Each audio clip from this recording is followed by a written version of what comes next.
सभी दोस्तों को जय श्री राम, जय जय राम, राधे राधे, जय श्री कृष्णा। दोस्तों, आज हम आपके लिए लेकर आए हैं श्रीमद् भगवत गीता के तीसरे अध्याय का महात्म्य। तीसरे अध्याय में भगवान कहते हैं, प्रिय जन, स्थान में एक जड़ नामक ब्राह्मण था जो कौशिक वंश में उत्पन्न हुआ था। उसने अपना जातीय धर्म छोड़कर बनिए की वृत्ति में मन लगाया।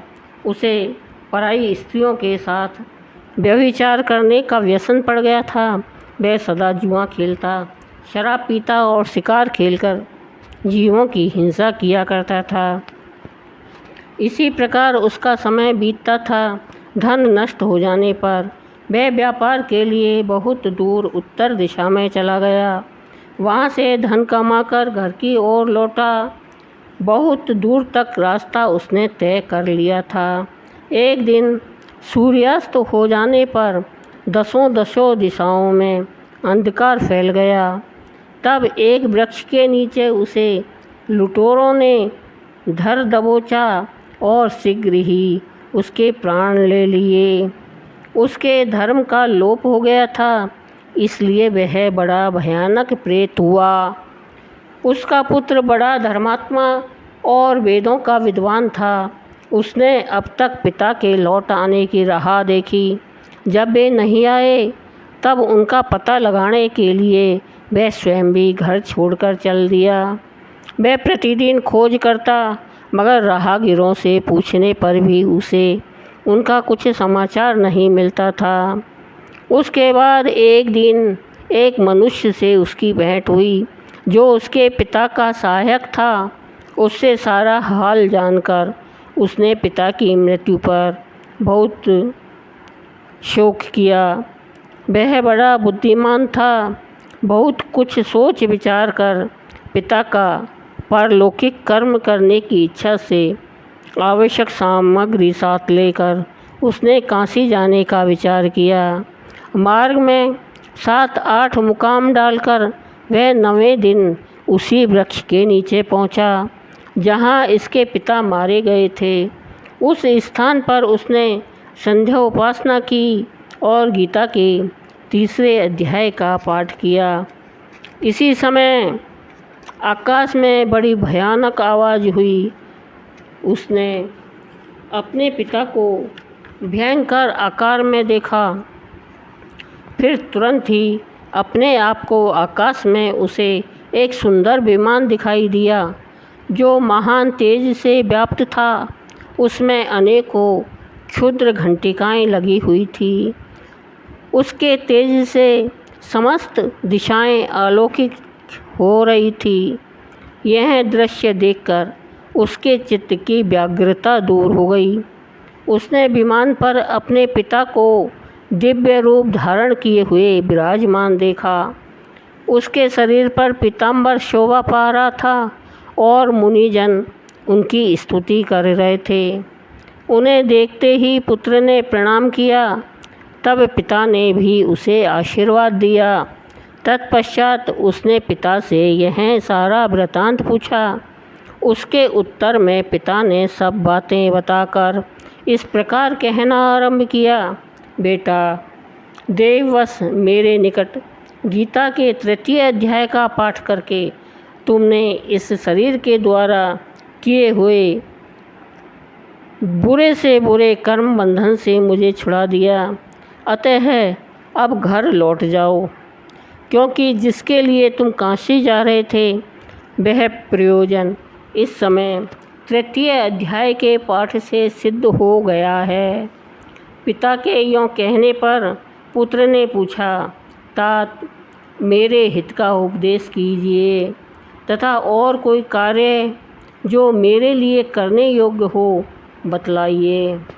तब पिता ने उससे कहा, हे अनघ, तुम्हें यही कार्य फिर करना है।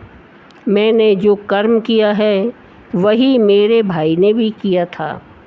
इससे वे घोर नरक में पड़े हैं। उनका भी तुम्हें उद्धार करना चाहिए तथा मेरे कुल के भीतर और भी जितने लोग नरक में पड़े हैं उन सब का भी तुम्हारे द्वारा उद्धार हो जाना चाहिए। यही मेरा मनोरथ है बेटा। जिस साधन के द्वारा तुमने मुझे संकट से छुड़ाया है उसी का अनुष्ठान औरों के लिए भी करना उचित है। उसका अनुष्ठान करके उससे होने वाला पुण्य एवं नारकी जीवों का संकल्प करके दे दो। इससे वे समस्त पूर्वज मेरी ही तरह यातना से मुक्त हो स्वल्प काल में ही श्री विष्णु के परम धाम को प्राप्त हो जाएंगे। पिता का यह संदेश सुनकर पुत्र ने कहा, तात यदि ऐसी बात है और आपको भी ऐसी ही रुचि है तो मैं समस्त नारकी जीवों का नरक से उद्धार कर दूंगा। यह सुनकर उसके पिता बोले, बेटा एवं अस्तु, तुम्हारा कल्याण हो। मेरा अत्यंत प्रिय कार्य संपन्न हो गया।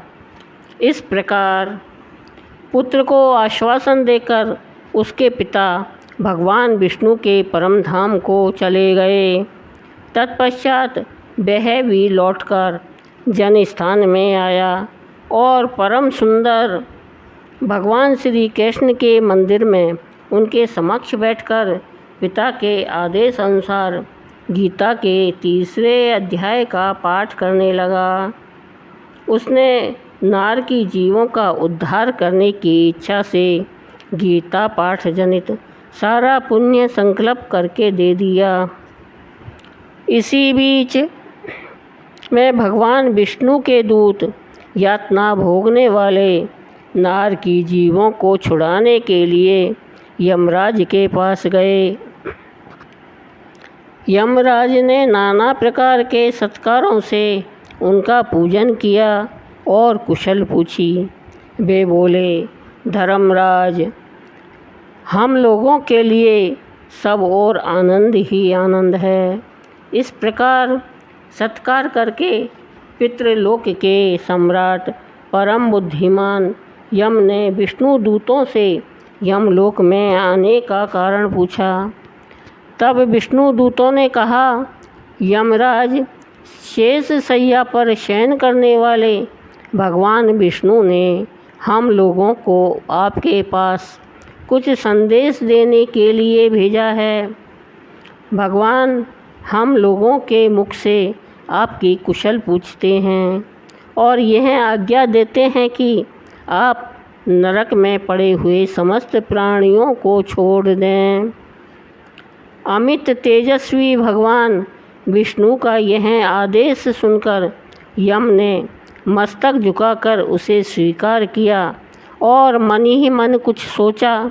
तत्पश्चात मदोन्मत्त नारकी जीवों को नरक से मुक्त देखकर उनके साथ ही वे भगवान विष्णु के वास स्थान को लौट चले। यमराज श्रेष्ठ विमान के द्वारा जहाँ क्षीर सागर है वहाँ पहुँचे। उसके भीतर कोटि कोटि सूर्यों के समान कांतिमान नीलकमल दल के समान श्याम सुंदर लोकनाथ जगत गुरु श्री हरि का उन्होंने दर्शन किया। भगवान का तेज उनकी सैया बने हुए शेषनाग के फणों की मणियों के प्रकाश से दुगना हो रहा था। वे आनंद युक्त दिखाई दे रहे थे। उनका हृदय प्रसन्नता से परिपूर्ण था। भगवती लक्ष्मी अपने सरल चितवन से प्रेम पूर्वक उन्हें बार बार निहार रही थी। चारों ओर योगी जन भगवान की सेवा में खड़े थे। उन योगियों की आँखों के तारे ध्यानस्थ होने के कारण निश्चल प्रतीत होते थे। देवराज इंद्र अपने विरोधियों को परास्त करने के उद्देश्य से भगवान की स्तुति कर रहे थे। ब्रह्मा जी के मुख से निकले हुए वेदांत वाक्य मूर्तिमान होकर भगवान के गुणों का गान कर रहे थे। भगवान पूर्णतः संतुष्ट होने के साथ ही समस्त योनियों की ओर से उदासीन प्रतीत होते थे। जीवों में से जिन्होंने योग साधन के द्वारा अधिक पुण्य संचयन किया था, उन सबको एक ही साथ वे कृपा दृष्टि से निहार रहे थे। भगवान अपने स्वरूप भूत अखिल चराचर जगत को आनंदपूर्ण दृष्टि से आमोदित कर रहे थे। शेषनाग की प्रभा से उद्दसित एवं सर्वत्र व्यापक दिव्य विग्रह धारण किए नीलकमल के सदृश श्याम वर्ण वाले श्री हरि ऐसे जान पड़ते थे मानो चांदनी से घिरा हुआ आकाश सुशोभित हो रहा हो। इस प्रकार भगवान की झांकी करके यमराज अपनी विशाल बुद्धि के द्वारा उनकी स्तुति करने लगे।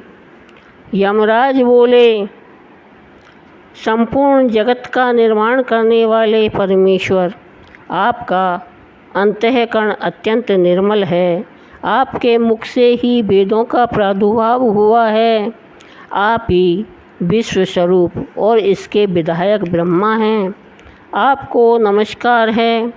अपने बल और वेग के कारण जो अत्यंत दुर्धर्ष प्रतीत होते हैं, ऐसे दानवेंद्रों का अभिमान चूर्ण करने वाले भगवान विष्णु को नमस्कार है। पालन के समय सत्व में शरीर धारण करने वाले विश्व के आधारभूत सर्वव्यापी श्री हरि को नमस्कार है। समस्त देहधारियों की पातक राशि को दूर करने वाले परमात्मा को प्रणाम है। जिनके ललाटवर्ती नेत्र के तनिक सा खुलने पर भी आग की लपटें निकलने लगती हैं, उन रुद्र रूपधारी आप परमेश्वर को नमस्कार है। आप संपूर्ण विश्व के गुरु, आत्मा और महेश्वर हैं। अतः समस्त वैष्णव जन को संकट से मुक्त करके उन पर अनुग्रह करते हैं। आप माया से विस्तार को प्राप्त हुए अखिल विश्व में व्याप्त होकर भी कभी माया अथवा उससे उत्पन्न होने वाले गुणों से मोहित नहीं होते। माया तथा माया जनित गुणों के बीच में स्थित होने पर भी आप पर उनमें से किसी का प्रभाव नहीं पड़ता। आपकी महिमा का अंत नहीं है, क्योंकि आप असीम हैं। फिर आप वाणी के विषय कैसे हो सकते हैं? अतः मेरा मौन रहना ही उचित है। इस प्रकार स्तुति करके यमराज ने हाथ जोड़कर कहा, हे जगत गुरु, आपके आदेश से इन जीवों को गुण रहित होने पर भी मैंने छोड़ दिया है। अब मेरे योग्य और जो कार्य हो उसे बतलाइए। उनके यों कहने पर भगवान मधुसूदन मेघ के समान गंभीर वाणी द्वारा मानो अमृत रस से सींचते हुए बोले, धर्मराज, तुम सबके प्रति समान भाव रखते हुए लोगों का पाप से उद्धार कर रहे हो। तुम पर देहधारियों का भार रखकर मैं निश्चिंत हूँ। अतः तुम अपना काम करो और अपने लोक को लौट जाओ। ऐसा कहकर भगवान अंतर्ध्यान हो गए। यमराज भी अपनी पुरी को लौट आए। तब वह ब्राह्मण अपनी जाति के और समस्त नार की जीवों का नरक से उद्धार करके स्वयं भी श्रेष्ठ विमान द्वारा श्री विष्णु धाम को चला गया। बोलो विष्णुदेव भगवान की जय। श्री कृष्ण और अर्जुन के संवाद में कर्म योग नामक तीसरा अध्याय।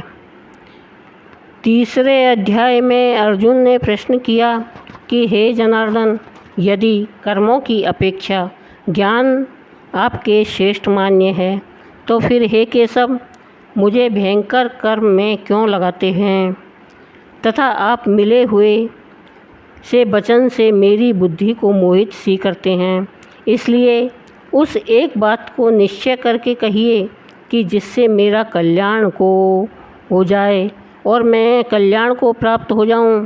इस प्रकार अर्जुन के पूछने पर भगवान श्री कृष्ण महाराज बोले, हे निष्पाप अर्जुन, इस लोक में 2 प्रकार की निष्ठा मेरे द्वारा पहले कही गई है, ज्ञानियों की ज्ञान योग से और योगियों की निष्काम कर्म योग से, परंतु किसी भी मार्ग के अनुसार कर्मों को स्वरूप से त्यागने की आवश्यकता नहीं है, क्योंकि मनुष्य न तो कर्मों के न करने से निष्कर्मता को प्राप्त होता है और न कर्मों को त्यागने मात्र से भगवत साक्षात्कार रूप सिद्धि को प्राप्त होता है, तथा सर्वथा कर्मों का स्वरूप से त्याग हो भी ही नहीं सकता, क्योंकि कोई भी पुरुष किसी काल में क्षण मात्र भी बिना कर्म किए नहीं रहता है। निसंदेह सभी पुरुष प्रकृति से उत्पन्न हुए गुणों द्वारा परवश हुए कर्म करते हैं। इसलिए जो मूढ़ बुद्धि पुरुष कर्मेंद्रियों को हठ से रोककर इंद्रियों के भोगों को मन से चिंतन करता रहता है, वह मिथ्याचारी अर्थात दंभी कहा जाता है। और हे अर्जुन, जो पुरुष मन से इंद्रियों को वश में करके अनासक्त हुआ कर्मेंद्रियों से कर्मयोग का आचरण करता है, वह श्रेष्ठ है। इसलिए तू शास्त्र विधि से नियत किए हुए स्वधर्म रूप कर्म को कर, क्योंकि कर्म न करने की अपेक्षा कर्म करना श्रेष्ठ है, तथा कर्म न करने से तेरा शरीर निर्वाह भी नहीं सिद्ध होगा। हे अर्जुन, बंधन के भय से भी कर्मों का त्याग करना योग्य नहीं है, क्योंकि यज्ञ अर्थात विष्णु के निमित्त किए हुए कर्म के सिवा अन्य कर्म में लगा हुआ ही यह मनुष्य कर्मों द्वारा बंधता है। इसलिए हे अर्जुन, आसक्ति से रहित हुआ उस परमेश्वर के निमित्त कर्म का भली प्रकार आचरण कर। कर्म न करने से तू पाप को भी प्राप्त होगा, क्योंकि प्रजापति ब्रह्मा ने कल्प के आदि में यज्ञ सहित प्रजा को रचकर कहा कि इस यज्ञ द्वारा तुम लोग बुद्धि को प्राप्त हो और यह यज्ञ तुम लोगों को इच्छित कामनाओं के देने वाला होवे, तथा तुम लोग इस यज्ञ द्वारा देवताओं की उन्नति करो और वे देवता लोग तुम लोगों की उन्नति करें। इस प्रकार आपस में कर्तव्य समझकर उन्नति करते हुए परम कल्याण को प्राप्त होगे, तथा यज्ञ द्वारा बढ़ाए हुए देवता लोग तुम्हारे लिए बिना मांगे ही प्रिय भोगों को देंगे। उनके द्वारा दिए हुए भोगों को जो पुरुष इनके लिए बिना दिए ही भोगता है, वह निश्चय ही चोर है। कारण कि यज्ञ से शेष बचे हुए अन्न को खाने वाले श्रेष्ठ पुरुष सब पापों से छूटते हैं, और जो पापी लोग अपने शरीर पोषण के लिए ही पकाते हैं, वे तो पाप को ही खाते हैं। क्योंकि संपूर्ण प्राणी अन्न से उत्पन्न होते हैं और अन्न की उत्पत्ति वृष्टि से होती है, तथा वृष्टि यज्ञ से होती है, और वह यज्ञ कर्मों से उत्पन्न होने वाला है, तथा उस कर्म को तू वेद से उत्पन्न हुआ जान, और वेद अविनाशी परमात्मा से उत्पन्न हुआ है। इससे सर्वव्यापी परम अक्षर परमात्मा सदा ही यज्ञ में प्रतिष्ठित है। हे पार्थ, जो पुरुष इस लोक में इस प्रकार चलाए हुए सृष्टि चक्र के अनुसार नहीं बरतता है, अर्थात शास्त्र अनुसार कर्मों को नहीं करता है, वह इंद्रियों के सुख को भोगने वाला पापायु पुरुष व्यर्थ ही जीता है। परंतु जो मनुष्य आत्मा ही में प्रीति वाला और आत्मा ही में तृप्त तथा आत्मा में ही संतुष्ट हुए, उसके लिए कोई कर्तव्य नहीं है, क्योंकि इस संसार में उस पुरुष का किए जाने से कोई भी प्रयोजन नहीं है और न किए जाने से भी कोई प्रयोजन नहीं है, तथा इसका संपूर्ण भूतों में कुछ भी स्वार्थ का संबंध नहीं है, तो भी उसके द्वारा केवल लोक हितार्थ कर्म किए जाते हैं। इससे तू अनासक्त हुआ निरंतर कर्तव्य कर्म का अच्छी प्रकार आचरण कर, क्योंकि अनासक्त पुरुष कर्म करता हुआ परमात्मा को प्राप्त होता है। इस प्रकार जनकादि ज्ञानी जन भी आसक्ति रहित कर्म द्वारा ही परम सिद्धि को प्राप्त हुए हैं। इसलिए तथा लोक संग्रह को देखता हुआ भी तू कर्म करने को ही योग्य है, क्योंकि श्रेष्ठ पुरुष जो आचरण करता है अन्य पुरुष भी उसके ही अनुसार वर्तते हैं। वह पुरुष जो कुछ प्रमाण कर देता है लोग भी उसी के अनुसार वर्तते हैं। इसलिए हे अर्जुन, यद्यपि मुझे तीनों लोकों में कुछ भी कर्तव्य नहीं है तथा किंचित भी प्राप्त होने योग्य वस्तु अप्राप्त नहीं है, तो भी मैं कर्मों में ही वर्तता हूँ। क्योंकि यदि मैं सावधान हुआ कदाचित कर्म में न बरतूँ तो हे अर्जुन, सब प्रकार से मनुष्य मेरे बर्ताव के अनुसार वर्तते हैं, अर्थात बरतने में लग जाए। तथा यदि मैं कर्म न करूं तो ये सब लोग भ्रष्ट हो जाएं और मैं वर्ण संकर का करने वाला हूँ तथा इस सारी प्रजा का हनन करूं, अर्थात मरने वाला बनूं। इसलिए हे भारत, कर्मों में आसक्त हुए अज्ञानी जन जैसे कर्म करते हैं वैसे ही अनासक्त हुआ विद्वान भी लोक शिक्षा को चाहता हुआ कर्म करे। ज्ञानी पुरुष को चाहिए कि कर्मों में आसक्ति वाले अज्ञानियों की बुद्धि में भ्रम अर्थात कर्मों में अश्रद्धा उत्पन्न न करे, किंतु स्वयं परमात्मा के स्वरूप में स्थित हुआ सब कर्मों को अच्छी प्रकार से करता हुआ उनसे भी वैसे ही करावे।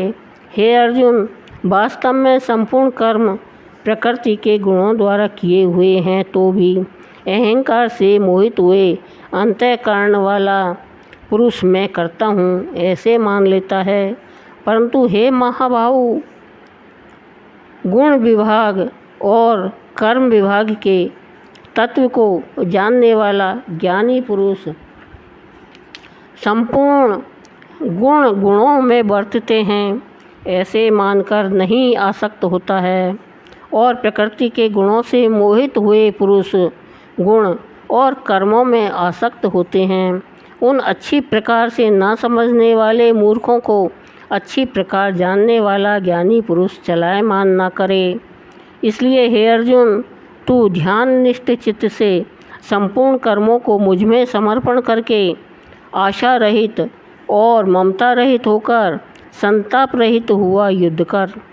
हे अर्जुन, जो कोई भी मनुष्य दोष बुद्धि से रहित और श्रद्धा से युक्त हुए सदा ही मेरे इस मत के अनुसार चलते हैं, वे पुरुष संपूर्ण कर्मों से छूट जाते हैं।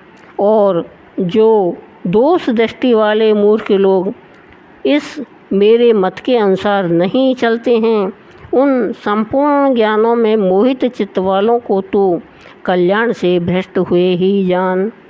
क्योंकि सभी प्राणी प्रकृति को प्राप्त होते हैं, अर्थात अपने स्वभाव से परवश हुए कर्म करते हैं।